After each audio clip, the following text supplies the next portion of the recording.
নতুন আরেকটি পর্বে আপনাদেরকে স্বাগত জানাচ্ছি। আমি জুলহাস কবির। আজ চলে এসেছি তিস্তা ব্যারেজে। উত্তরাঞ্চলের মানুষের দীর্ঘদিনের স্বপ্ন তিস্তা নদীর মহাপরিকল্পনা।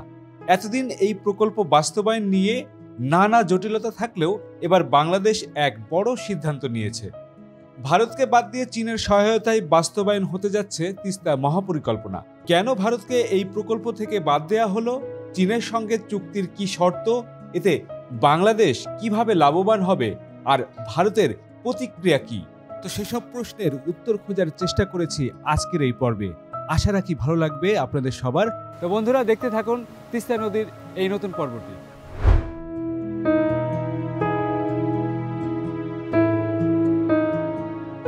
অর্ধ শতাব্দীরও বেশি সময় ধরে তিস্তা নদীর পানি বন্টন নিয়ে ভারত ও বাংলাদেশের মধ্যে চুক্তি স্বাক্ষরের চেষ্টা চললেও নানা কারণে তা সম্ভব হয়নি। 2011 সালে ভারতের সঙ্গে তিস্তা চুক্তির চূড়ান্ত সিদ্ধান্ত নিলেও শেষ পর্যন্ত সেটি বাস্তবায়ন হয়নি। সেই সময় ভারতের তৎকালীন প্রধানমন্ত্রী মনমোহন সিং এর ভারত সফরের আগে দুই দেশের পানি সম্পদ মন্ত্রী পর্যায়ের বৈঠকে তিস্তা নদীর পানি বন্টন চুক্তির বিষয়ে একমত হয়েছিল দুপক্ষই। তবে পশ্চিমবঙ্গের মুখ্যমন্ত্রী মমতা বন্দ্যোপাধ্যায়ের বিরোধিতায় চুক্তি আটকে যায়।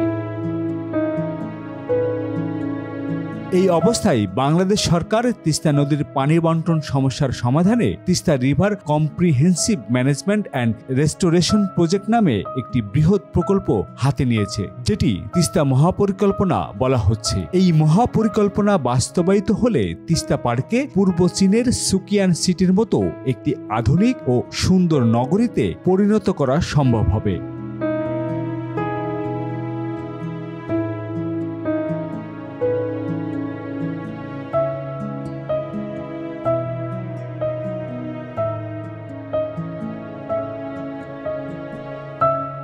চীনের হোয়াংহো নদী একসময় চীনা জনগণের জন্য দুঃখের কারণ ছিল, কারণ প্রতি বছর নদীটির পানির তীব্রতা শত শত মাইল জনপদকে প্লাবিত করত, গ্রাম ও শহর ভেঙে দিয়ে নিয়ে যেত। কিন্তু পরিকল্পিত ড্রেজিং ও নদী শাসনের মাধ্যমে চীনারা তাদের দুঃখ ঘুচিয়েছে এবং হোয়াংহো সেই চীনের কৃষকদের জন্য আশীর্বাদ। তেমনি বাংলাদেশের তিস্তা নদীকে ঘিরে উন্নয়ন পরিকল্পনা গ্রহণ করা হয়েছে, যেখানে ড্রেজিং করার মাধ্যমে উত্তরাঞ্চলের কোটি কোটি মানুষ দুঃখ ঘোচানোর চেষ্টা করা হবে।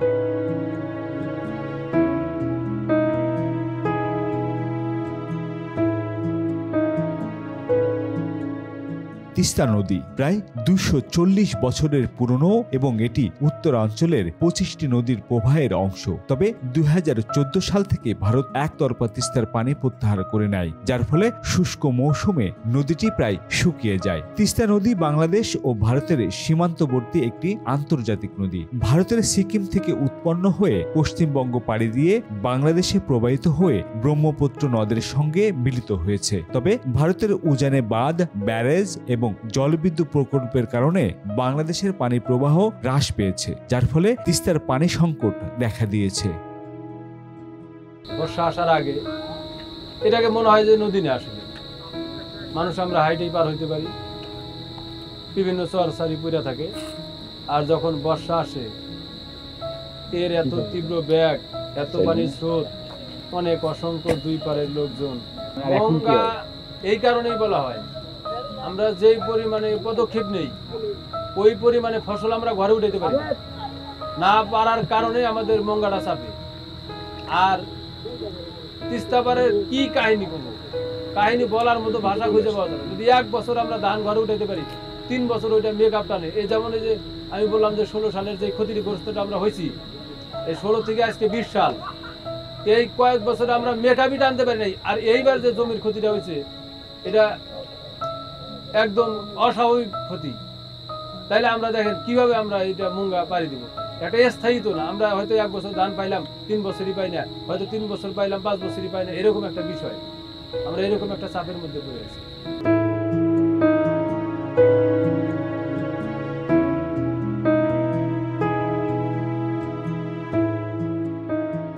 এই অবস্থায় চীন তিস্তা নদীকে নিয়ে উন্নয়ন প্রকল্প গ্রহণে আগ্রহ প্রকাশ করেছে। 2016 সালের 28 সেপ্টেম্বর বাংলাদেশ পানি উন্নয়ন বোর্ড এবং চীনের পাওয়ার construction corporation of power China এর মধ্যে একটি সমঝোতা স্বাক্ষরিত হয়। এই মহাপরিকল্পনায় পূর্ব চীনের জিয়াংশু প্রদেশের সুকিয়ান সিটির আদলে তিস্তার দুই পারে পরিকল্পিত স্যাটেলাইট শহর গড়ে তোলার প্রস্তাব করা হয়েছে।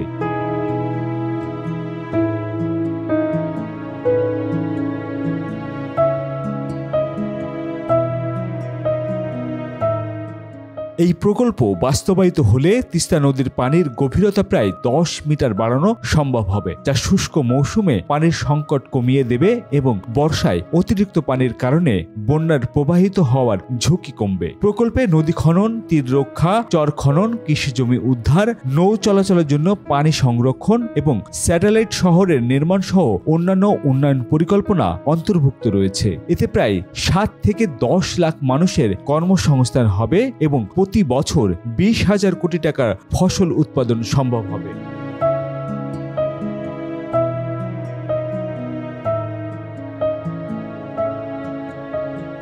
এছাড়া তিস্তা নদীকে ঘিরে আধুনিক কৃষি সেচ ব্যবস্থা, মাছ চাষ প্রকল্প, পর্যটন কেন্দ্র স্থাপন এবং নৌবন্দর নির্মাণের পরিকল্পনা রয়েছে। নদীর দুই পাশে আধুনিক শহর, টাউন এবং বন্দর তৈরি হবে, যাতে অঞ্চলটি পূর্ব চীনের সুকিয়ান সিটির মতো একটি সুন্দর নগরীতে পরিণত হয়। এভাবে তিস্তা নদীকে ঘিরে চীন ও বাংলাদেশের যৌথ উদ্যোগে একটি বৃহৎ উন্নয়ন পরিকল্পনা বাস্তবায়িত হলে উত্তর অঞ্চলের মানুষের জীবনযাত্রার মানের উন্নতি ঘটবে এবং নদীটি হবে চাষি ও কৃষকদের জন্য এক নতুন আশীর্বাদ। বর্তমানে এই সেচ প্রকল্পের আওতায় 33 কিলোমিটার প্রধান ক্যানেল, 74 কিলোমিটার মেজর সেকেন্ডারি সেচ ক্যানেল,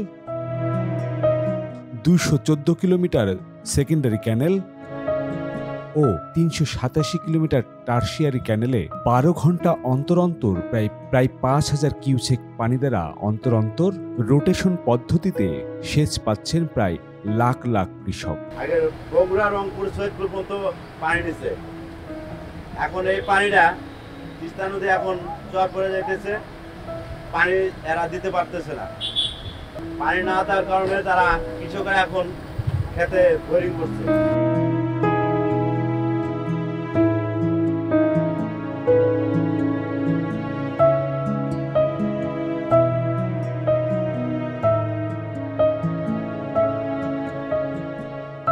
চীনের তিস্তা মহাপরিকল্পনায় ভারতের আপত্তি কেন? চলুন সে বিষয়ে এটি জেনে নেওয়া যাক।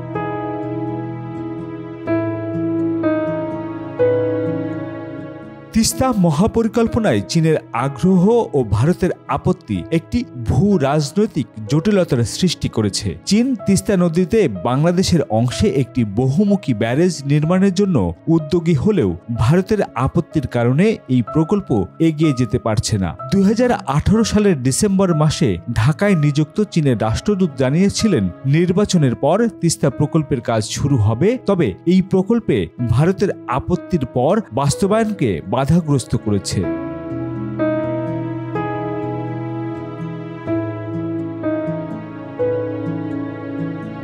বিশেষজ্ঞদের মতে তিস্তা প্রকল্পের ভূ রাজনৈতিক গুরুত্ব অনেক বড়। চীন belt and road initiative BRI এর আওতায় দক্ষিণ এশিয়া, ইউরোপ এবং আফ্রিকা মহাদেশের সংযোগ স্থল হিসেবে কাজ করতে চায়।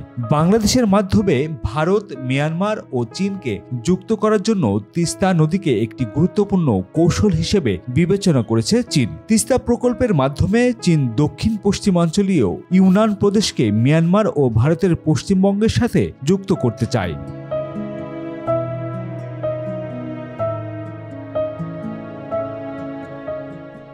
ভারত মনে করে চীন তাদের বেল্ট অ্যান্ড রোড প্রকল্পের মাধ্যমে ভারতকে চারপাশ থেকে ঘিরে ফেলতে চায়। তিস্তা নদী ভারতের সিকিম এবং পশ্চিমবঙ্গের মধ্যে প্রবাহিত হওয়ায় ভারতের জন্য এটি অত্যন্ত গুরুত্বপূর্ণ। এই প্রকল্প বাস্তবায়ন হলে চীনের উপস্থিতি ভারতের সীমান্তবর্তী অঞ্চলে বাড়বে, যা ভারতের নিরাপত্তার জন্য উদ্বেগের বিষয়।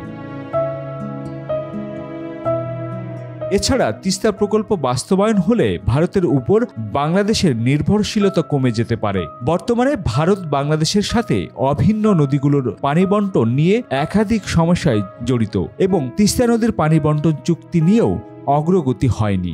যদি তিস্তা প্রকল্প কার্যকর হয় তবে বাংলাদেশের পানি সরবরাহের জন্য ভারত আর এককভাবে নির্ভরশীল থাকবে না, যা ভারতের রাজনৈতিক এবং কৌশলগত প্রভাব কমিয়ে দিতে পারবে।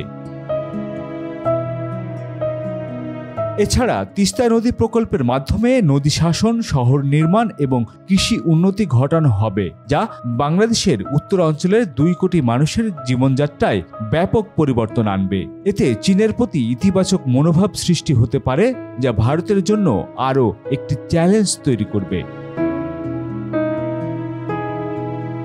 ভারতের জন্য এই প্রকল্পের আপত্তির আরও গভীর হয়, কারণ এটি ভারতের শিলিগুড়ি করিডোরের কাছাকাছি অবস্থিত, যা ভারতের উত্তর পূর্বাঞ্চলের সাথে সংযোগের একমাত্র পথ। চীনের কাছাকাছি অবস্থান ভারতের নিরাপত্তার জন্য উদ্বেগজনক হতে পারে এবং এর ফলে ভারতের কৌশলগত নিরাপত্তা ঝুঁকি তৈরি হতে পারে।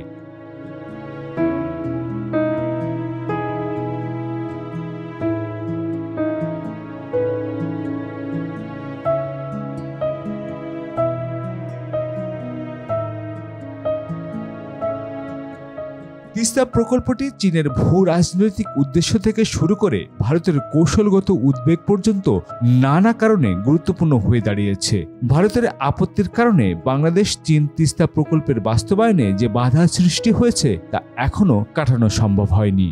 ভারতকে পরিষ্কার করে বলতে চাই, আগেও বলেছি, এখনো বলছি, বাংলাদেশের মানুষের সঙ্গে যে বন্ধুত্ব করতে চান তারা আগে তিস্তার পানি দেন, সীমান্তে গুলি করে হত্যা বন্ধ করেন, আর আমাদের সঙ্গে বড় দাদা মতন যে আচরণ সেটা বন্ধ করেন।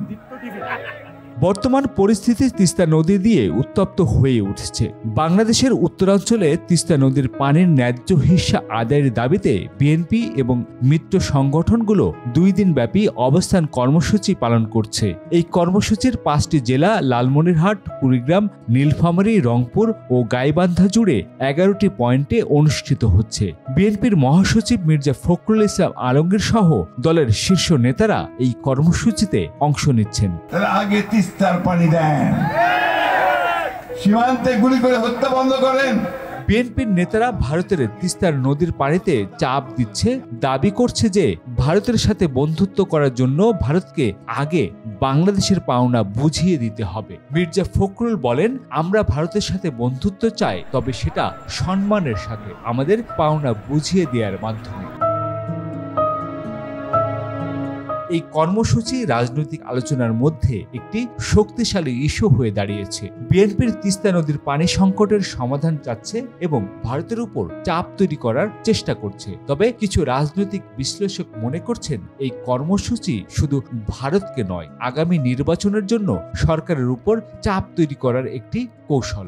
দলের সদস্যরা বলছেন, এই কর্মসূচি দেশের জনগণের দুর্ভোগের সমাধান চেয়ে তাদের পাশে দাঁড়ানোর উদ্দেশ্যেই আয়োজিত। বিএনপির জাতীয় স্থায়ী কমিটির সদস্য ইকবাল হাসান মাহমুদ টুকু জানিয়েছেন, তিস্তা সংকটের সমাধান এবং ভারতকে চাপ দিয়ে জনগণের জন্য ন্যায্য পানির ভাগ নিশ্চিত করাই দলটির লক্ষ্য। তবে রাজনৈতিক বিশ্লেষক মোহাম্মদ মুজিবুর রহমান মনে করেন, বিএনপি একই সঙ্গে সরকার ও জনগণকে বার্তা দিতে চাচ্ছে যে তারা জনগণের ইস্যু নিয়ে শক্ত অবস্থানে রয়েছে।